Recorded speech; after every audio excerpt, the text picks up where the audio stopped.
Hello, and welcome to Rock Your Block. I'm your host, Trudy Richardson. Welcome to our segment, which we call 495 Metro. Today, we will share with you some ideas on how to create and keep your New Year's resolution. Our show is about helping our viewers to live the life they were meant to live by becoming the persons they were meant to be. To aid in our discussion today is our co-host, Senior Consultant Ed Richardson with Resource Supply Service, LLC. Hi, Ed. How are you today?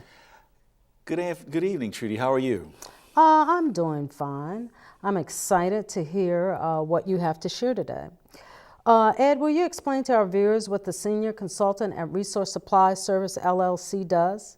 And how does it relate in keeping with our topic, creating and keeping your New Year's resolutions? Well, Trudy, what we do at Resource Supply LLC is that we help people create achievable goals.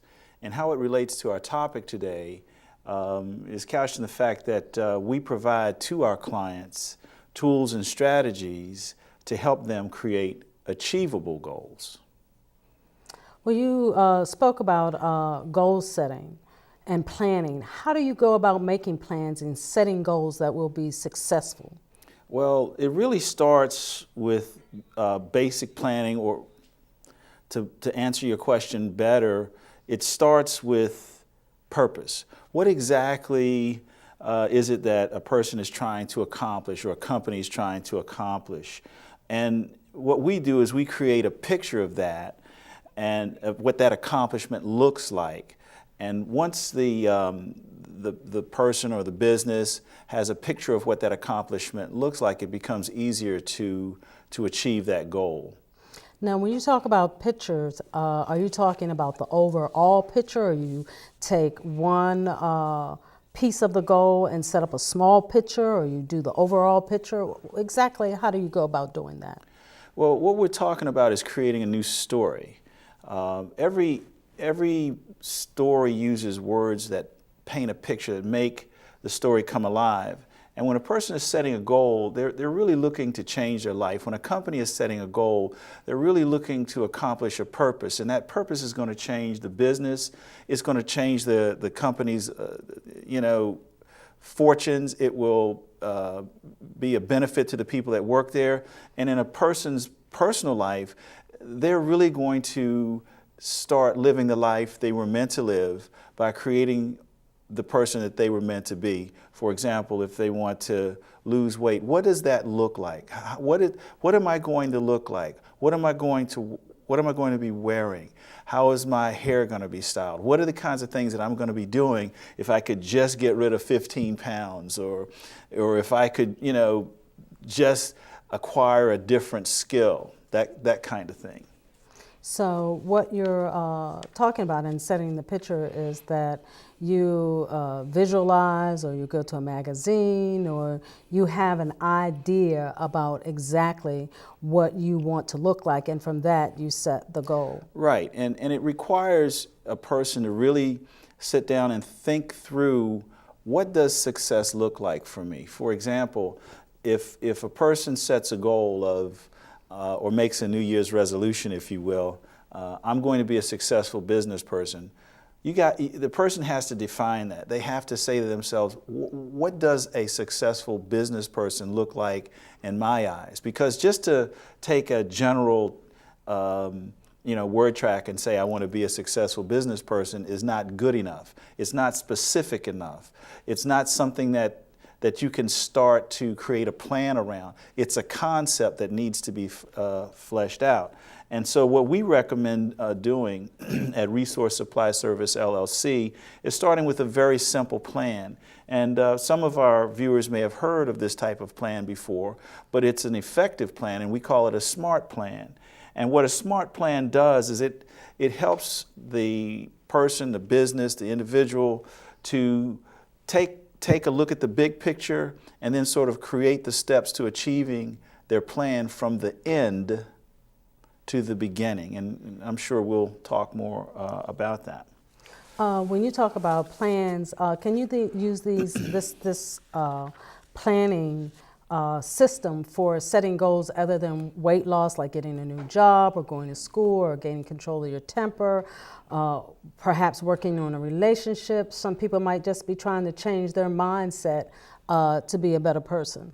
Yes, once you know what success looks like, once you have defined success for yourself and you've begun to create a picture, if you will, in your own mind. You mentioned going to a magazine and maybe taking out a picture of what success looks like to you. Once you start doing that, you can really create a plan for anything. Anything from building a business to going back to school to acquiring a new skill to losing weight to, creating fantastic vacation for yourself, changing where you live, moving to a new place to start all over again, whatever it is. Once you get an idea of what that plan looks like, you can begin to, or what that picture, I should say, looks like, you can begin to plan from the end to the beginning. You can actually take those steps all the way back to the smallest thing, and then you can walk your plan forward to completion.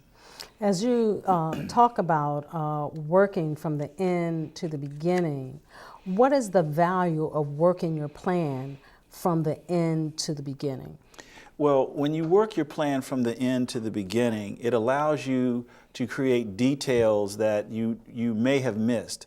What the mistake that we find that many people make is they'll come up with a general plan. Let's use weight loss as an example. I want to lose 15 pounds. Okay, you want to lose 15 pounds. What is it going to look like when I lose those 15 pounds? Okay, if I want to lose 15 pounds, what has to occur? Well, obviously I'm going to have to create a diet that will allow me to do that. And then before creating the diet, I'm going to have to sit down and think about the kinds of foods that are going to support me in losing that weight.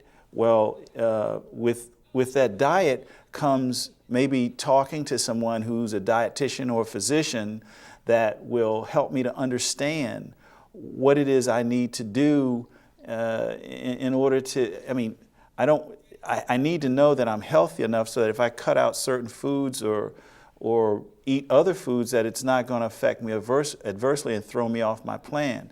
And then I'm going to have to sit down and see what other ways that plan is going to affect me. Is my changing my eating habits going to affect everybody else in my household? Are they going to have to eat, the same things that I eat? Maybe they don't like those things. You have to really drill down till you get to that point where you say, okay, now I'm ready to start, and here's where I start. It may be just something as simple as I start out with writing that plan and the steps, and then I create a time factor. I'm going to go to see my doctor. I'm going to tell my doctor that I want to lose weight. And I'm going to tell my doctor I want to lose weight the natural way. I don't want to take any diet pills. I want to lose 15 pounds, let's say, in the next 2 months. And I need a plan of what I can eat. How am I going to adjust to cravings that I might have? You got to really take responsibility for your plan and think it through. And as you work through the steps, okay, where can I go get the nutritional supplements that I'm going to need? Do I have to budget for these things? Living healthy may require me to change my food budget. All of these things, they sound difficult, but really if you work through them in the right way, you'll find that you will accomplish your plan. So what I'm hearing you saying is that basically you start with the finished product. Right. And from that finished product, you work backwards. Right. And your plan, starting from your finished product, would you say that leads to less of a failure rate? Definitely, because the beauty of working backwards is that as you're thinking from the end to the beginning, and this is very important, you're writing out those steps. And you're writing out those steps in as great a detail as possible. So I lose 15 pounds. What needs to occur before I lose 15 pounds? I've got to change my diet. Okay, I write down change my diet. Okay, what is my new diet going to look like? I've got to do research. Okay, I got to do research. What does doing research look like? Well, I got to go online and go to some food websites. Okay, how much time am I going to take to do that? And then after doing that, do I make an appointment with my physician to make sure that I can do this kind of thing without putting my health in danger because I want to lose weight. I want to do things the right way. So that becomes a step all the way back to the point where you get started. And then you just walk through the steps forward right into the thing that you've set as a goal. So in your goal setting, how often have you set goals and met them using this system? Once I started using this system, I have not met my goal. For people who, I mentioned SMART plan before, what a SMART plan is, it's specific, it's measurable, it's achievable, it's reasonable, and it's time bound. SMART. One of the things that you have to do in your planning is make it reasonable. For example, I love basketball. You know I love basketball. Mm-hmm.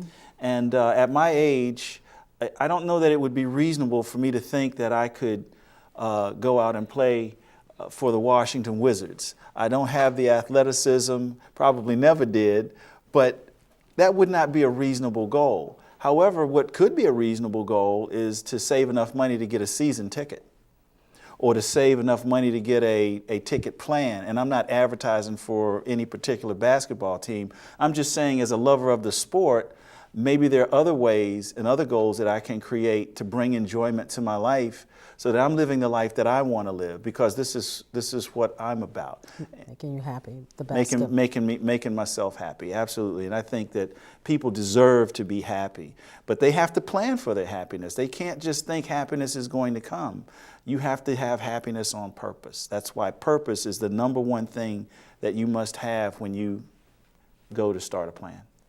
So, well, we're going to have to take a short station break, and we'll pick this up when we come back and find out what is our next step after using the SMART plan. Okay. Channel 10 doesn't have ratings, and we can't read your mind. The only way we know that you're watching is if you tell us. Let us know you enjoy a show on Channel 10 by leaving a message on our viewer comment line. It's a local call, and you don't have to leave your name. Thank you for supporting local television.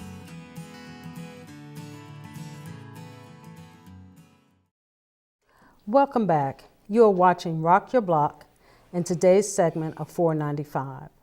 Our co-host is Ed Richardson, Senior Consultant with Resource Supply Service, LLC. And the subject we are discussing today is how to create and keep your New Year's resolution. Ed, we've been talking about New Year's resolutions, we're talking about goal setting, we've talked about setting up a plan, setting your plan using the SMART method, which again, you'll have to reiterate what SMART means, and working that plan, the SMART plan, from the end to the beginning. And doing some research online about people who set New Year's resolutions, I discovered that most people 2 weeks into the new year kind of set their New Year's resolution aside, or they get distracted with work, or they don't make it a priority, or they have decided, well, it's something I wanted to do, but no, I just can't do it. And for instance, for people like me, who I've set countless number of New Year's resolutions over the years, I can be a not follow through person, or I can be a procrastinator, or I can find 50,000 ways why it doesn't work. How can you keep yourself encouraged as you're setting about to meet the goal of the New Year's resolution you set? Well, first of all, that's a tremendous question. And of course, as your co-host, I've seen you in operation with plans. Yes, you and, have. And one of the things that I appreciate about you is your persistence. People need to understand that it's okay to fail. people need to understand that failure is not final, as I've heard it said. When you put a plan together and something goes sideways on you, that's not a signal for you to give up. It's just a signal that you need to take a look at what has happened and make an adjustment in the plan. So what I appreciate about you is that even though plan may not go exactly as you had hoped, you don't give up on the plan. You stay persistent with the plan. You keep in mind the purpose for which you created that plan. And I think that our viewers need to be encouraged that when they make a plan, even though the statistics show that a lot of people, when they make a New Year's resolution, that 80% of them fall by the wayside, I believe some of our viewers are in that 20%. And as you said about me being persistent, I'm going to give our viewers some encouragement as I tell a little story about oh boy, here we go. Me and exercise. For 3 years, I have been trying to set up an exercise program and stick to it. And up until recently, what would happen, I would get all geared up and I'd start and I'd go to the gym and I'd be in the gym 3 times a week, and I'd do that for about 2 weeks, and then this would come up or that would come up.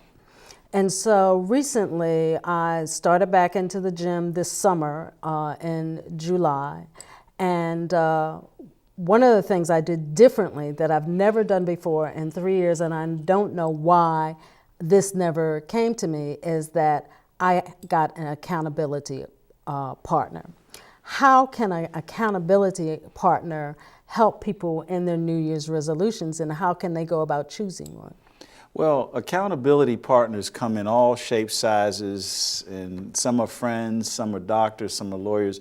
But the main thing is that one of the reasons why people, you and I have had this conversation, and the conversation goes something like this. When I'm on the job and I'm expected to do a certain thing, I get it done. But when I try to do things for myself, I don't get it done. So how does that happen? The reason why that happens is because on the job you're accountable for what you do or don't do. And so if you can take that mindset and shift it over into your personal life, then you can go to a friend and you really have to make sure it's someone who is going to hold you accountable. If we were to tell our viewership that we were going to do a certain thing, then we certainly would want to do it. We wouldn't want to let anybody down. We don't want to let our kids down. We don't want to let our parents down. We don't want to let our coworkers down. And if we have a real good friend, and which I know you have, you don't want to let each other down. So you find somebody who has demonstrated a little bit of discipline in their life and who've accomplished some things, no matter how great or small, and you say to them, look, I'm going to lose weight, or I'm going to get a new job, or I'm going to go back to school, or I'm going to build a business, whatever it is that you decide to do, or I'm going to take a world trip. Then that accountability partner, you share your plan with that accountability partner, okay? And you say, look, it's certain. Now, I'm not saying share your whole plan, because there's some benefit to keeping certain things secret, because unfortunately, one of the challenges that you run into is that some people can become jealous. But you can share certain parts of your plan. For example, you can say, I'm going on a world trip. Well, there's a whole bunch of steps that you have to go to. You may go through. You may have to check out with a travel agent or whatever. But you say to your partner, I'm going on a world trip, and I'm going to report back to you in 10 days what it is I've been able to do. So you tell your accountability partner, in 10 days, if I don't call you, you call me and ask me, what have I done to accomplish the first step in my goal of perhaps deciding where I'm going to go, and the different stops I'm going to make as I go on this world tour.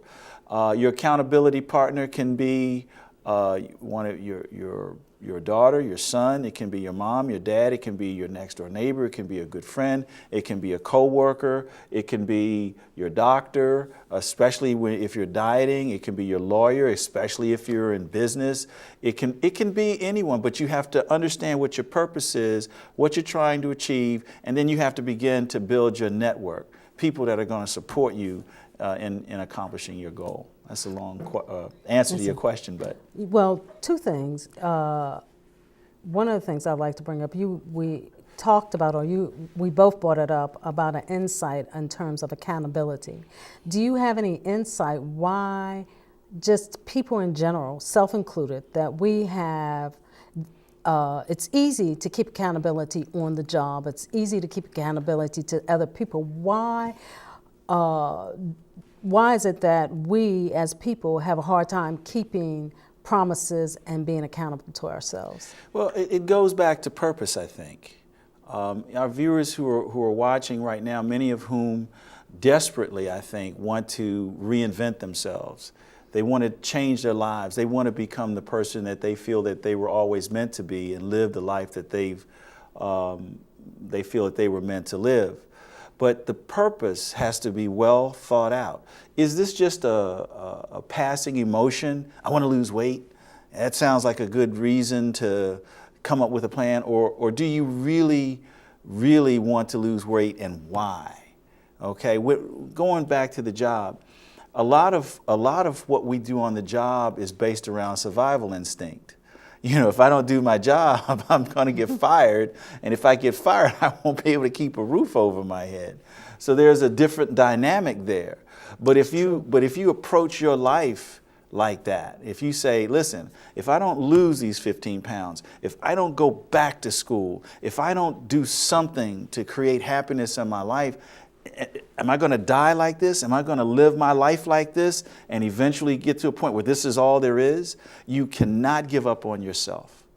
Everyone deserves to be happy. You have to take responsibility for that, and that comes out of your purpose. And once your purpose is as strong as your personally as it is on the things that you do on your job, then you'll begin to experience personal success. And using a smart plan, you will be able to craft the life that you were meant to live, and you'll feel good about yourself.